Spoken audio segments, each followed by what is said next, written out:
News top 9 कडे वळूयात. सुरुवातीला एक्झिट पोल काय सांगतोय त्या संदर्भातल्या बातम्या. ॲक्सिस माय इंडियाच्या पोलनुसार 288 जागांपैकी 226 जागांचा पोल समोर आलाय. पोलनुसार राज्यामध्ये महायुती सरकार येण्याचा अंदाज आहे.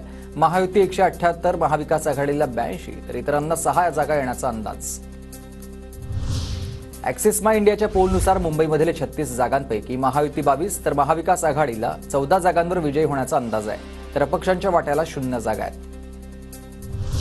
ॲक्सिस माय इंडियाच्या पोलनुसार मराठवाड्यामधील 46 जागांपैकी महायुती 30 तर महाविकास आघाडी 15 जागांवर विजयी होण्याचा अंदाज आहे. तर अपक्षांच्या वाट्याला 1 जागा आहे.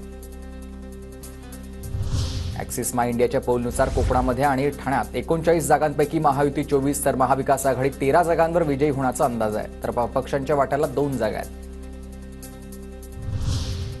ॲक्सिस माय इंडियाच्या पोलनुसार उत्तर महाराष्ट्रामध्ये 47 जागांपैकी महायुती 38 तर महाविकास आघाडी 7 जागांवर विजयी होण्याचा अंदाज आहे. तर अपक्षांच्या वाट्याला 2 जागांचा अंदाज आहे.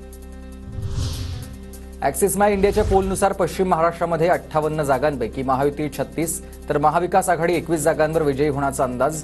तर अपक्षांच्या वाट्याला 1 जागा आहे. ॲक्सिस माय इंडियाच्या पोलनुसार विदर्भामध्ये 62 जागांपैकी महायुती 39 तर महाविकास आघाडी 20 जागांवर विजयी होण्याचा अंदाज आहे.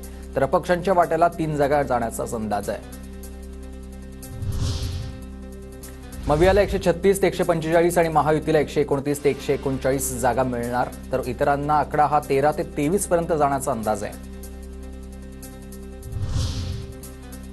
टीव्ही 9 रिपोर्टर पोलनुसार भाजपा 81 जागांसह सर्वात मोठा पक्ष ठरेल. काँग्रेस 50 जागांसह दुसऱ्या क्रमांकाचा पक्ष ठरण्याची शक्यता आहे. तर शिवसेना ठाकरे गटाला 44 जागांसह तिसरा क्रमांक आहे.